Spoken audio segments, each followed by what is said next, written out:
Right మరో breaking news చూస్తున్నాం. ఆంధ్రప్రదేశ్ లో అత్యంత సమస్యాత్మక ప్రాంతాలైన అరకు, పాడేరు, రంపచోడవరం నియోజకవర్గాల్లో పోలింగ్ ముగిసింది. ఉదయం 7 గంటలకు మొదలైన ఓటింగ్ సాయంత్రం 4 గంటల వరకు జరిగింది. క్యూ లైన్లలో ఉన్న వారికి ఓటు వేసే అవకాశం కల్పిస్తున్నారు.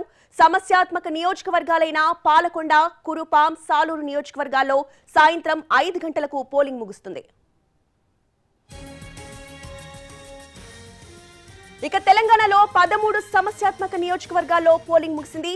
ఆసిఫాబాద్, సిరూర్, చెన్నూరు, బెల్లంపల్లి, మంచిర్యాల, మంథని, భూపాలపల్లి, ములుగు, భద్రాచలం, పినపాక, ఇల్లందు, అశ్వరావుపేట, కొత్తగూడెంలో సాయంత్రం 4 గంటలకే పోలింగ్ పూర్తయింది.